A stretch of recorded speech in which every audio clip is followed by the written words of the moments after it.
bring me a sacrifice of blood. In Genesis chapter 4, verse 6 to 8. So Abel brought what God had required, a livestock as a sacrifice. But Cain did not do that. He brought something else from the field. Verse 32 says, he that is slow to anger is better than the mighty, and he that ruleth his spirit than he that ruleth a city. So if you are really strong, if you want to show real control, control yourself. And then let God over the moment. Psalm 37, from anger. Forsake, fret not thyself in any wise. Suddenly you become afraid.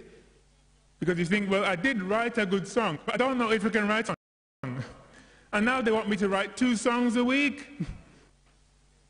Suddenly, your success causes everybody high expectations of you. And then you're afraid that you will fail to meet those higher expectations. And so success can also make us afraid.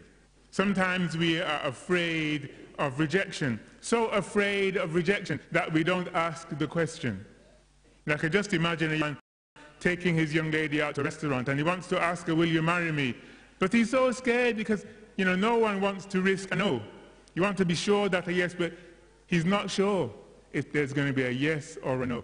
So finally he plucks up the courage and he kneels down, and she looks down at him and says, what are you doing down there? And he loses his courage. He says, oh, I'm just tying my shoelace. And he gets up and he sits down. And he's burning up inside because he wants to ask her a question, and he doesn't know how to do it, and he's afraid he will get a no, and he's halfway between going ahead and stopping.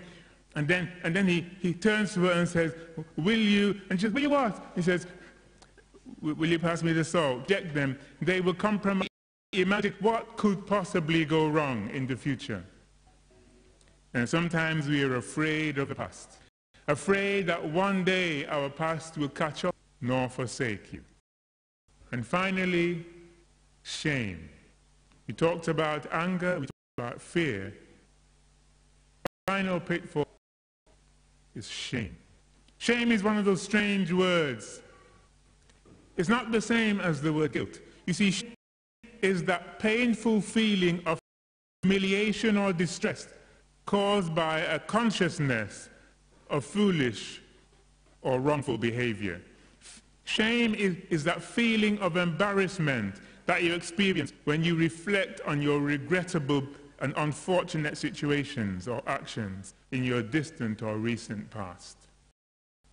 Shame is that emotion that makes you beat yourself up emotionally. I wish I had never done that. I wish I had behaved differently. If only I could go back and change the clock. But you can't. But shame, you're trapped there, ruminating. Have you ever had that situation where you've had and the conversation went badly wrong, and then you go home and have the same conversation again by yourself, as if the person is there, and you talk it out, and this time you win the argument because you're by yourself, where you're so, do I know?